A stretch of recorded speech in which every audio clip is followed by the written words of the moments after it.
नमस्कार, आप देख रहे हैं न्यूज प्लस 21। मैं हूं आपके साथ प्रियांशा लाजरस। छत्तीसगढ़ की सियासत में उठापटक के बीच एक बड़ी खबर सामने आई है। धर्मलाल कौशिक की नेता प्रतिपक्ष के पद से हटाए गए हैं।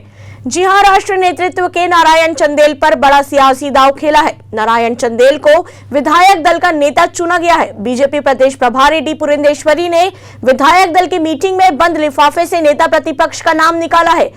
कयास लगाए जा रहे हैं कि बीजेपी अभी फिर बड़े फेरबदल के लिए नेताओं को शॉर्ट लिस्टेड की है। 2023 के मद्देनजर अपनी जमीन मजबूत करने के लिए ये बड़े और चौंकाने वाले फैसले ले रही है। बता दें कि बीजेपी ने इससे पहले प्रदेश अध्यक्ष को बदला है। बीजेपी ने छत्तीसगढ़ में बिलासपुर के सांसद अरुण साव को प्रदेश अध्यक्ष की कमान सौंपी है। कयास लगाया जा रहा है कि बीजेपी अब 2023 के लिए ओबीसी वर्ग को साधने की जुगत में है, जिसे लेकर ये अहम फैसले लिए जा रहे हैं। ऐसी तमाम जानकारियों से लगातार अपडेट रहने के लिए देखते रहिए न्यूज प्लस 21, आपके हक की बात।